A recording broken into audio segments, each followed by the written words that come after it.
here from BagoGames.com, and I'm here at PAX East 2014. I was just checking out Flip-Fly's game, Race the Sun. I'm here speaking with Aaron Sanfilippo. All right, now Race the Sun's kind of been described as both incredibly stressful and kind of zen-like at the same time. Explain how it accomplishes that. You know, I think part of the thing is that it creates a unique world that kind of stays the same for the whole day. And so at first it's kind of stressful and there's a lot of tension. And as you kind of like get used to that world and kind of get in the flow of things, you just get in that like a sort of relaxing mindset, I guess. So, all right, so describe the game to people who aren't familiar with it. It's a never-ending runner, right? Yep, so it's an endless racer. The basic premise is that you're a solar power craft and the sun is your death timer. So when the sun goes down, it's game over. And so we put these yellow speed boosts in there. When you collect them, it lets you kind of outpace the sunset, and it reverses time and gives you a little bit more time. So as long as you can keep catching those and not crashing into anything, then you just keep going. All right, now we saw you guys at PAX East last year, and it looks like the game has come quite a ways, even just visually. What's been added to the game since last year's PAX? Pretty much just been working on it since then. So we, add a lot to polish. There's 25 levels of upgrades now, so you can unlock all kinds of stuff for your ship that makes it turn faster or sucks things in from a distance and stuff like that. We added workshop support for the Steam version, so people can create their own levels with the built-in level editor and share them right on Steam, and then download them from the game. So it's something like 50 to 100 levels that are out there now. So it's just like endless variety in how you play, basically. So. Has anybody made like the Death Star trench run yet, or no? Almost, yeah. We have somebody made a Tatooine level. That's awesome. Another one where it's like a first person with a cockpit view around you. Mm-hmm. So there's all kinds of really creative stuff. Somebody made a kind of a story-based thing where you're in a cave underground and there's a dragon and you're kind of flying around the dragon and stuff like that. So like power-ups that you can collect, right? I know there was 3 things down the side, and you said it gives your ship like quicker turning ability, or what are all those power-ups? Yeah, so we call them attachments. So you unlock these things that you can assign to your ship. So there's turning jets that let you turn back and forth faster, and a magnet that lets you suck things in from a distance. Oh, okay. There's storage ability that lets you hold up to 3 jump power-ups, and things that affect your ability to carry emergency portals. So if you crash into something, it's like an extra life, basically. So. Yeah, that was one of the things I noticed. That was probably my favorite new addition, is that jump ability. That's like I said to someone else, it's like your oh shit button. Like just before you plow into something, you can fly in the air. Right. That's a lot of fun. That and the outer space level is definitely new. That's pretty new. Yeah. So we call that the Void, and the idea is that you fly into a portal, and these portals are kind of rare.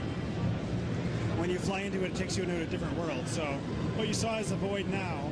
We're actually going to take you to a random user-created world from the Steam Workshop. And so basically every day that you play the game, there'll be a different user-created world that you can kind of discover through that world portal. So. That's pretty sweet. All right, now, is there any sort of single-player narrative, or no?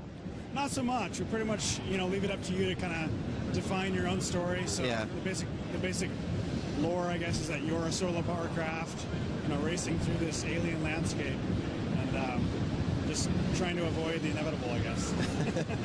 Now, I know there's an ultra hard mode, right? What is the ultra hard mode? Yeah, so we call it Apocalypse mode. Jesus. And I think it was inspired by Super Hexagon, just like that.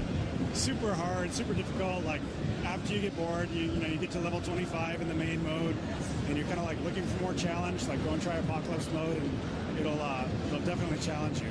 So. All right, now, is there any sort of multiplayer aside from leaderboards, or no? There's not multiplayer. We actually experimented with a relay-based multiplayer where you could get a high score, and you could pass it on to somebody else, and then they could kind of like start where you died. And it was pretty cool, but people didn't respond to it as well as we thought, and we ended up taking it out before we did the Steam launch. So okay, there's a possibility we might experiment with something in the future. We've talked about like a ghost replay mode. Oh yeah. Kind of like maybe a daily challenge where everybody's trying to like race against each other's ghosts or something. But we kind of just like thinking about what to do next with it. So that would definitely be cool. I know in your trailer you mentioned map generation and like daily changes to the game. How does that work? Yeah, so basically the world is kind of a combination of hand-created patterns, and then this world creator kind of arranges them procedurally based on the date. And so everybody who's playing the game on a given day will see the exact same thing for the duration that day. And then, if you come back the next day, it'll be a slightly different arrangement. So right. It's kind of a way of like letting you learn learn a particular thing and master it, but then also, you know, giving you something fresh to do the next day. Now I know it's going to be it's coming to PS Vita, right? That's true. Yeah, we're gonna bring it to PS Vita and PS3 and PS4.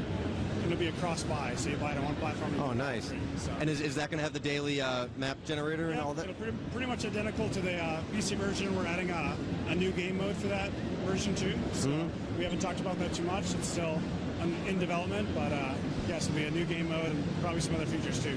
Now, speaking of new features, you have Oculus Rift here. How does Oculus Rift work in the game? Yeah, so it's pretty much, we keep the kind of the behind view for the ship, and you can basically just kind of look around in the scene. So there's not really a gameplay purpose for the Oculus Rift as much as just a new way to experience the game. So. Right.